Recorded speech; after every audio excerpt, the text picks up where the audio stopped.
Jeff, let's talk a bit about the future of advertising. You spent a lot of time talking to major brands around the world. And if we look at the global advertising industry, it's very exciting. We have this $600 billion industry. We've had complete disruption in newspapers. We have television, outdoor print, and everything is changing now because of digital advertising. One of the things that you've talked about is looking at the future of content and the role of advertising. And maybe you might share a bit about how you see that playing out as we go forward. Well, advertising is going to be essential, has been essential in the past, and is going to be as essential in the future. Advertising, with the exception of state-supported television, almost all the television in our lives has been supported by television.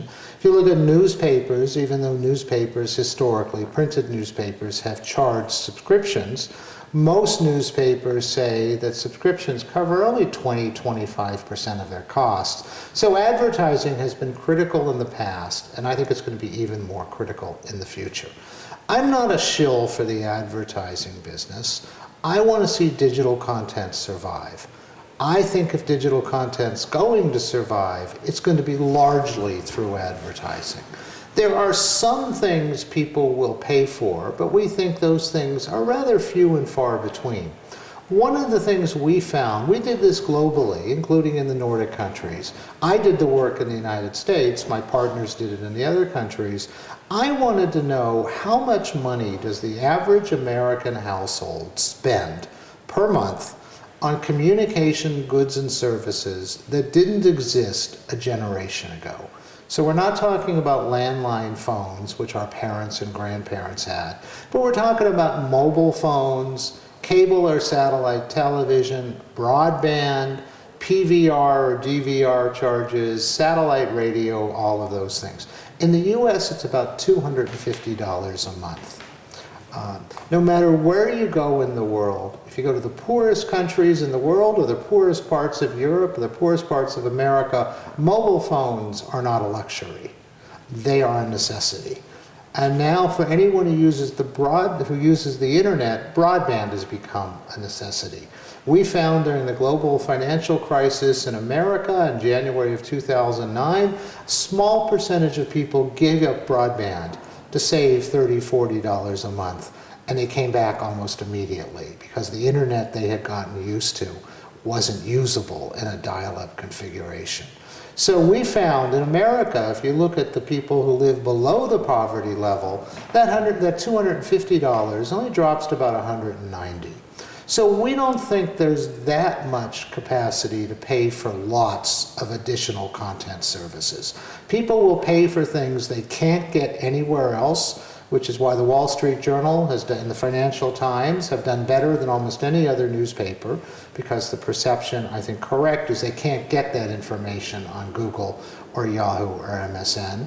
But we think the future of most content is advertising, and I think the real answer, the real exciting development in advertising, one that scares people, and I understand that it scares them, but it doesn't have to, is targeted advertising.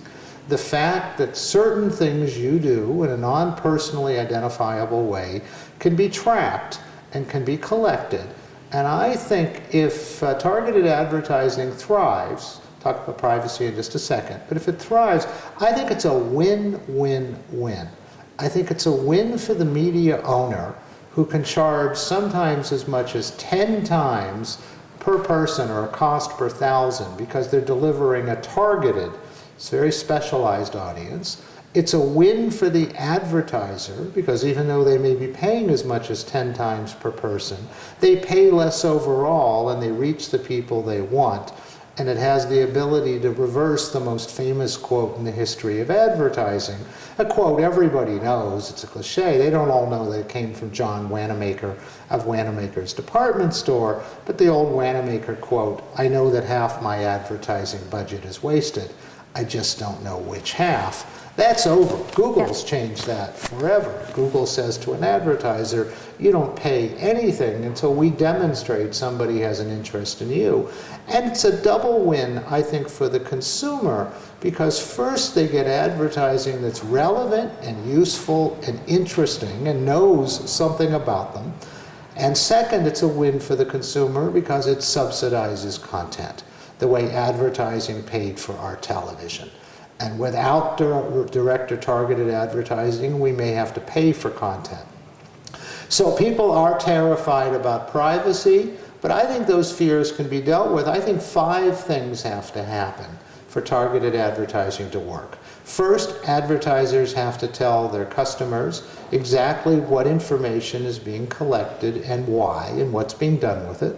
Second, there have to be privacy statements not written by lawyers for lawyers. They can be written by lawyers, but not for lawyers. Third, there need to be stiff and serious penalties for anyone who violate those policies.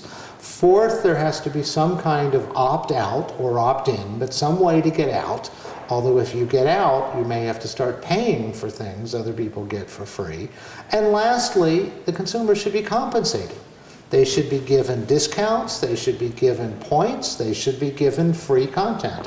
And with that, I think advertising flourishes.